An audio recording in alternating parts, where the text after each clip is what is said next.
நீங்க பாத்துட்டு போட்டிருக்கணும். அதுக்குள்ள எதுக்கு அவசரப்பட்டு போட்டியா? அவசரம் கொடுக்க.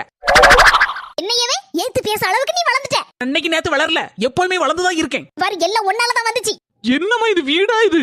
ஏல உன் பொண்ணுட்டிட்டு காலையில சின்னு என்னம்மா இதெல்லாம்? யா என்ன பிரச்சனை உங்களுக்குள்ள? எங்க கேட்டுக்கோங்க, காய்கறி எல்லாம் உங்க அம்மா நறுக்கி எடுத்து தந்தாவோ. நான் மசாலா எல்லாம் அரைச்சு புறக்கி குழம்பெல்லாம் கூட்டி எடுத்து வச்சுட்டு கொஞ்சம் உப்பையும் போட்டுட்டு நான் அதெல்லாம் ஒரு அவசரமா போனேன். அதுக்குள்ள உங்க அம்மா என்ன செஞ்ச வச்சோன்னு கேளுங்க. ஏல மக்கா, இவ குழம்புல உப்பு போட்டதை நான் கவனிக்கல பாத்துக்க. நானும் ஒரு குத்து உப்பு அள்ளி போட்டுட்டேன் குழம்புல. இப்ப என்ன செய்யண்டா? 2 பேருக்கு அடிபிடி சண்டை. 2 பேரும் சேர்ந்து ஒரே குழம்பா வச்சா இப்படிதான் பிரச்சனை வரும். சரி என்ன செய்ய, குழம்புல கொஞ்சம் தண்ணியை ஊறி ஊத்துது, அட்ஜஸ்ட் பண்ணி சாப்பிடுங்க இன்னைக்கு. என்ன நீ அட்ஜஸ்ட் பண்ணி சாப்பிடுவியா? சரி இதை போய் எப்படி சாப்பிட முடியும்? ஹோட்டல்ல போய் சாப்பிடுவோம், வேற வழி. நார்மலா நல்ல ஐடியா கொடுத்த. சண்டை போடுற மாதிரி சண்டை போட்டு எப்படியோ என் மாவன்ட்ட சமாளிச்சிட்டோம். இல்லன்னா உப்பு கூடுனதுக்கு இன்னைக்கு சண்டைக்கு வந்து கோவப்பட்டிருப்பான். தேங்க்ஸ் அண்ணி, இன்னைக்கு உங்களால ஹோட்டல்ல போய் நல்ல சூப்பர் சாப்பாடு சாப்பிட போறோம்.